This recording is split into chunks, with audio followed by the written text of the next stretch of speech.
урматтуу судьялар, мен ошо кечээ күнү жогорку сотто бүгүнкү күндө Жапаров Садырдын Нуркожоевичтин соту болуп атат да. Ошо сотко барып өзүм күбө болуп келдим. Биринчи кезекте жанагы сырттан кирип аткан кезде ошол жерде турган жана жаш балдар, солдаттар өздөрүнүн ишине өтө орой мамиле жасашып атат да. Ошол жерде өзүнчө эле бир элди топтоп коюп атат. Ошол жерге бир башка процесске келген адамдар кире албай жатат да ошол жердечи.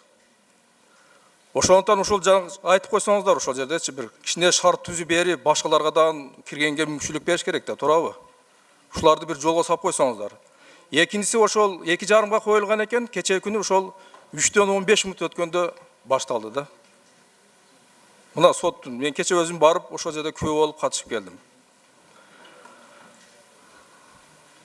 Андан сырткары ошол жерде ошол адвокаттар ошол өтүнүч катарында сотторго келтирди, жанагы көптөгөн ошол журналисттер келген экен, ошолорду сот залына кирип анан тарткандан кийин сот башталгандан кийин ошолорду чыгарып берди да. Мен ойлойм, эгерде ошол жерде журналисттер болгон болсо, аудиосъемкаларга уруксат берсек, ошол жерде бир таза акыйкат сот болот деген ойду айткым келет эле да. Ошого уруксат берип койсо эле болмокпу деп ойду айткым келет да ошончу. Ушуга кандай көз карашыңыздар? Качыгесен Атканович.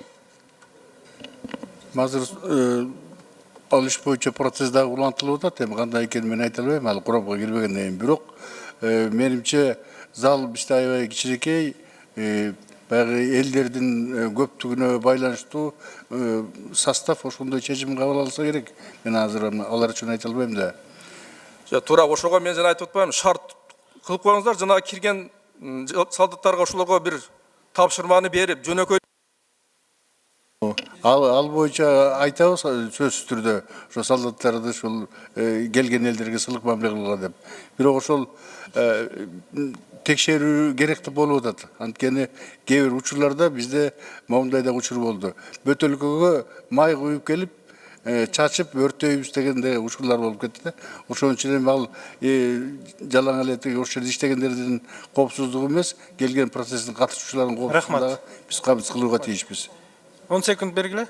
Туура, мен ал текшергенге эч кандай каршылыгым жок, аны текшерип өткөзүш керек.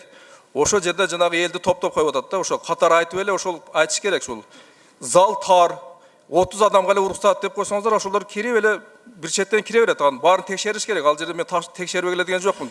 Керек болсо бизди да текшерип өткөзү. Бизге каршылыгыбыз жок ал жердечи, мисалга. Биз баарыбыз мыйзамга баш ийишибиз керек да. Сөзүбүз айтабыз аларга.